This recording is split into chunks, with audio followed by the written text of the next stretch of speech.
पित्त के प्रकृति के लोगों की दिनचर्या क्या? पित्त प्रकृति माने 14 साल से ऊपर और 60 साल के नीचे, इनकी दिनचर्या क्या? पित्त प्रकृति के लोगों को कफ का असर कम हो जाता है, पित्त थोड़ा बढ़ता है, वात उनके पास कम ही रहता है या बिल्कुल नहीं रहता।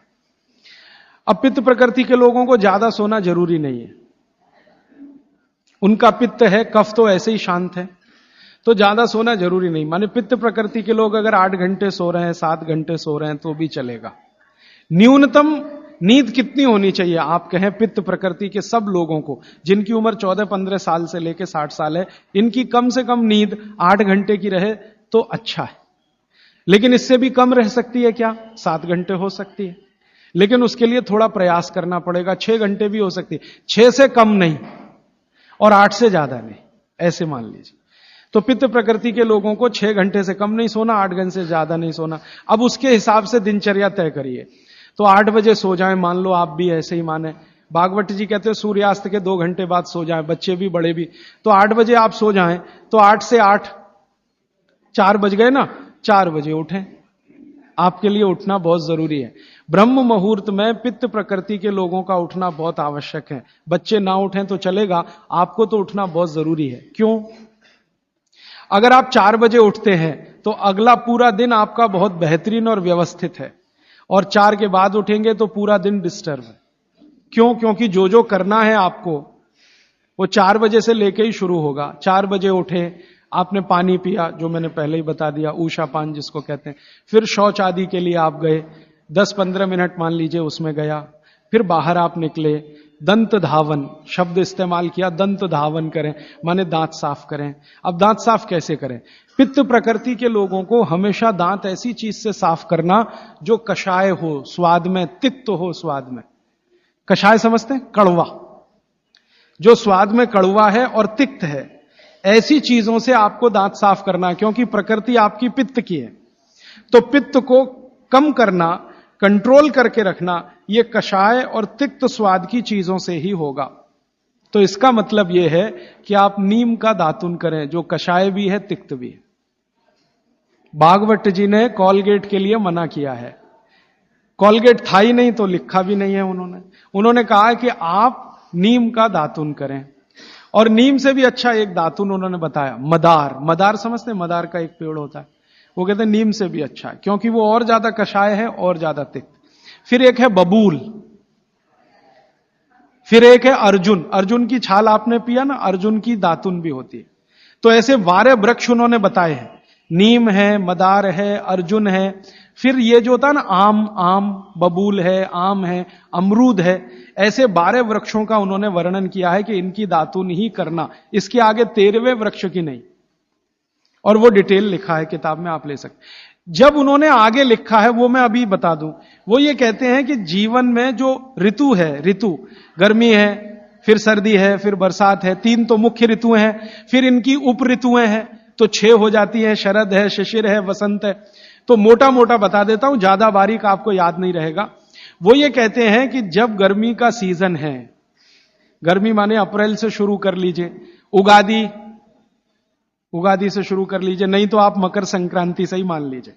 तो मकर संक्रांति से लेकर जब तक गर्मी है माने बारिश नहीं होती, तब तक नीम के दातुन की बात कही उन्होंने। तो इसमें चैत्र भी आएगा, वैशाख भी। अब आप पुरानी चीज जरा देखिए कि हमारे बचपन में हमारी दादी कहती थी कि देख चैत्र का महीना लग गया, नीम के पत्ते खा ले तो अगले 1 साल तक बीमार नहीं पड़ेगा। तो वो समय यही आता है जो भागवत जी का कैलकुलेशन। क्यों? ये जो समय है इसमें पित्त को भड़कने से बचाने में सबसे बड़ी मदद ये करेगा नीम। तो नीम का दातुन, नहीं तो बबूल का दातुन, नहीं तो मदार का दातुन, लेकिन गर्मियों में सबसे अच्छा नीम है। दूसरा सबसे अच्छा बबूल है गर्मियों में, और सर्दियों के दिन में सबसे अच्छा दातुन है अमरूद। अमरूद के पेड़ का दातुन सर्दियों में सबसे अच्छा, अमरूद के पेड़ का। और अमरूद के जैसा ही एक और पेड़ होता है, जामुन का भी दातुन करने का नियम बताया है, लेकिन पता नहीं आप तोड़ पाएंगे कि नहीं, लेकिन अमरूद का आसानी से मिल जाएगा। और फिर ज्यादा बारिश के दिनों में जो वो बोलते हैं, तो आम का भी कर सकते हैं, अर्जुन का भी कर सकते हैं।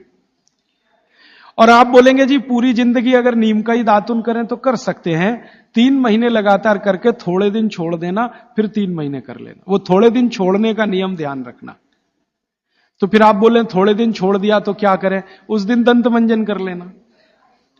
दंत मंजन के लिए वो ये कहते हैं कि आप जिस एरिया में रह रहे हैं वहां का तेल, और जिस क्षेत्र में रह रहे हैं वहां जो उपलब्ध लवण माने नमक, और जिस क्षेत्र में रह रहे हैं वहां की उपलब्ध हल्दी, ये तीनों मिलाकर आप पाउडर बना के दांत पे घिस सकते हैं। ये बहुत अच्छा दंत मंजन उन्होंने माना। दूसरा दंत मंजन उन्होंने बताया है गाय के गोबर को सुखाकर जलाएं, उसकी जो राखी है उसमें थोड़ा कपूर मिला दें, थोड़ा सेंधा नमक मिला दें, बहुत अच्छा दंत मंजन। तीसरा वो कहते हैं कि जो त्रिफला चूर्ण मैंने बार बार आपको बोला, त्रिफला चूर्ण है तो इसको बारीक पीसें, दंत मंजन के लिए बारीक पीसना और खाने के लिए मोटा पीसना। तो बारीक त्रिफला चूर्ण, थोड़ा सेंधा नमक, बस मिला के दांत पे घिसें तो ये दंत मंजन। ऐसे 8-10 तरह के दंत मंजन है, 12 किस्म की दातुन है। तो आप ये जरूर करें। माने टूथपेस्ट बंद करें। अब क्यों करें टूथपेस्ट बंद? भागवत जी और आधुनिक विज्ञान को जरा जोड़ता हूं। आप पित्त के असर में हैं, जान लीजिए।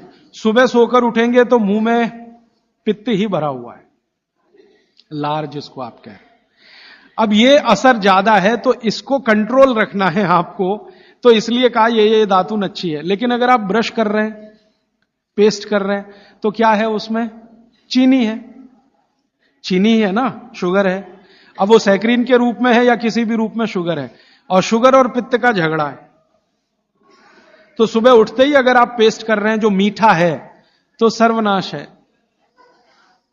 मीठा ब्रश माने मीठा पेस्ट पित्त में मिलाएं तो पित्त को तो बिल्कुल खराब करेगा ही, और मुंह को भी खराब करेगा। क्योंकि सुबह का मुंह आपका मीठे के असर में आया, मीठे के असर में, तो 101% चांसेस हैं कि आपके दांत खराब होना जल्दी शुरू हो। और मेरा ऑब्जर्वेशन है कि जो ज्यादा पेस्ट कर रहे हैं उन्हीं के दांतों में कीड़े सबसे ज्यादा लग रहे हैं। कीड़े लगना माने दांत खराब होना। आप बंद करिए, ये अच्छा नहीं। विज्ञान के हिसाब से बहुत खराब, और धर्म के हिसाब से तो और भी खराब है। मैं कई बार यहां बोल के गया हूं, सभी कॉलगेट, क्लोजअप, पेप्सोडेंट जैसे टूथपेस्ट मरे हुए जानवरों की हड्डियों से बन रहे हैं। जैसे कॉलगेट बन रहा है मरे हुए सुअर की हड्डियों से। ये प्रयोगशाला में प्रयोग करके हम प्रमाणित करने के बाद बोल रहे हैं आपसे, क्योंकि मैं जानता हूं सामने वाली कंपनी मेरे खिलाफ केस कर सकती है। फिर भी मैं बोल रहा हूं कि कॉलगेट बन रहा है मरे हुए सुअर की हड्डियों से, पेप्सोडेंट बन रहा है मरी हुई गाय की हड्डियों से, क्लोजअप और फॉरहंस बन रहे हैं बकरी और बकरे की हड्डियों से। और अगर आप शाकाहारी हैं, चुस्त जैन है और सवेरे सवेरे हड्डियों को घिस रहे हैं, तो कहां धर्म पालन हो रहा है? और आप तो जैन है तो इतना जान लीजिए कि प्रत्यक्ष हिंसा का जितना पाप है ना, परोक्ष हिंसा का पाप भी उतना ही है। तो किसी कंपनी ने आपके लिए बनाया टूथपेस्ट, माने उसने मारा जानवरों को, उसमें से निकालने के लिए हड्डियां आपके लिए बनाया, तो पाप आपके ऊपर उतना ही है जितना उस मारने वाले के ऊपर है। तो कसाई का पाप अपने सिर पे क्यों लेना? तो क्यों ये कॉलगेट, क्लोजअप बंद कर दीजिए। दातुन पे आइए, नहीं तो दंत मंजन। आप कहेंगे चेन्नई में दातुन नहीं मिलता, नहीं मिलता तो दंत मंजन बताया उन्होंने, वो आप बना लीजिए। तरीका मैंने बता दिया। सभी ऋतुओं में एक दंत मंजन वो कहते हैं कॉमन है। त्रिफला चूर्ण का दंत मंजन किसी भी ऋतु में किया जा सकता है, तो आप उसका ध्यान रखिए। अब आपने दांत वात साफ कर लिए, अब आपकी आगे की जो दिनचर्या है वो कैसी होगी? आपको जो है ना, पित्त प्रकृति के लोगों को मालिश भी करना है, व्यायाम भी करना है। बच्चों के लिए तो सिर्फ मालिश है, आपके लिए मालिश भी है, व्यायाम भी है। तो अब आप में कई बार कंफ्यूजन ऐसा होगा कि व्यायाम पहले करें कि मालिश पहले करें। तो भागवत जी ने क्लियर कहा है कि वात के जो रोगी हैं उनको मालिश पहले, व्यायाम बाद में। और पित्त के जो रोगी हैं, रोगी से मतलब आप पित्त के असर में हैं, तो व्यायाम पहले, मालिश बाद में। तो आपको व्यायाम पहले करना है, मालिश उसके बाद करनी। अब आप पूछेंगे कितना व्यायाम करें? तो आपके लिए भी नियम वही है कि जैसे ही आपके बगल में पसीना आया, व्यायाम रोक दें। जैसे ही बगल में पसीना आया, व्यायाम रोक दें, उसके आगे व्यायाम ना करें। पसीना आया, व्यायाम रोक दें। वो 10 मिनट में आए तो, 20 मिनट में आए तो, 25 मिनट में आए तो, 40 मिनट में आए तो, 1 घंटे में आए तो, आपके शरीर के हिसाब से ध्यान रखिए, इससे ज्यादा व्यायाम करने की कोशिश ना करें। अब वो कहते हैं सबसे अच्छा व्यायाम क्या, सबसे अच्छा, तो आप कहेंगे जी दौड़ना, तो भारत के हिसाब से ये सबसे अच्छा नहीं है। भारत के हिसाब से, भारत के हिसाब से ये दौड़ना बिल्कुल अच्छा नहीं है, क्योंकि दौड़ते समय वात बहुत प्रबल होता है और भारत वात प्रकृति का देश है। देशों की प्रकृति होती है वात प्रकृति, क्योंकि गर्मी है, ज्यादा इलाके में गर्मी है, वात प्रकृति का देश है, रुक्ष देश है। चेन्नई जैसे 2-4-10 बड़े शहरों को छोड़ दो जो समुद्र के किनारे हैं, बाकी देश रुक्ष है। रुक्ष माने सूखी हवा चलती है, तो रुक्ष है तो वात ही होगा। तो वात प्रकृति का देश है, इसलिए दौड़ना तो यहां बिल्कुल निषिद्ध है, दौड़ना तो नहीं, रनिंग तो बिल्कुल नहीं, वो ट्रेडमिल पे दौड़े वो भी नहीं, एक्सरसाइजर लाके उस पे भी दौड़े बिल्कुल नहीं। वो कहते हैं कि ऐसे व्यायाम जो स्लो हैं, जिनमें वायु ना बढ़े, तो सबसे अच्छा उन्होंने बताया सूर्य नमस्कार आपके लिए। अब आप चाहे आसन के रूप में माने या उसको व्यायाम के रूप में माने, तो सूर्य नमस्कार आपके लिए सबसे अच्छा है। तो आप सीख लें सूर्य नमस्कार, किसी ने सीखा है वो दूसरे को सिखा दे, नहीं तो इस पर अलग से एक आप सेशन कर सकते हैं सूर्य नमस्कार। दूसरे कुछ व्यायाम है आपको, तो वो व्यायाम में छोटे छोटे स्तर पर दंड बैठक, छोटे छोटे स्तर, ज्यादा लंबी नहीं, छोटी दंड बैठक है।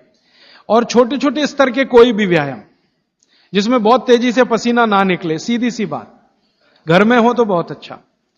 अब वैसे माताओं को तो भागवत जी कहते हैं कि व्यायाम की अतिरिक्त जरूरत ही नहीं है। अगर वो रसोई घर के भोजन में लगी हैं तो बहुत सारे व्यायाम आपके वहीं हो रहे हैं, जैसे चक्की चला रहे हैं तो बहुत अच्छा है, सिलबट्टे पे चटनी बना रहे हैं तो बहुत अच्छा है। आप कहेंगे हम करते नहीं है, मैं प्रेरणा दे रहा हूं, करने लगे आप। मिक्सी का उपयोग कम करें, सिलबट्टे का ज्यादा करें, चक्की का उपयोग ज्यादा करें, मिक्सी का उपयोग कम करें, बाजार में जो इलेक्ट्रिक चक्की है उसका उपयोग कम करें। वो मैं पहले भी बोल चुका था, अभी भी बोल रहा हूं कि आप चक्की को चला के आटा पीसेंगे, उसकी क्वालिटी बहुत बेहतरीन होने ही वाली है, क्योंकि इसमें घर्षण कम है। और घर्षण कम है ना, तो अनाज धीरे धीरे पिसेगा, और अनाज धीरे पिसेगा तो टेम्परेचर नहीं बढ़ेगा, और वात वाले देश में टेम्परेचर बढ़ना नहीं किसी भी चीज का। और आप इलेक्ट्रिक चक्की में पिसवाएंगे ना, बहुत तेज घर्षण है, तो अनाज में नाश हो जाएगा, पौष्टिकता कम होने ही वाली है। तो हाथ की चक्की का खा के देख लीजिए एक रोटी, और ये बिजली वाली चक्की का खा के देख लीजिए एक रोटी, एक ही मिनट में अंतर पता चल जाए। तो अगर आप करें तो अच्छा है। फिर आप कहेंगे जी चक्की मिलती नहीं। मैंने चेन्नई में देखा 2 लोगों को जो चक्की बना के देंगे, आप अगर उनको ऑर्डर दें तो।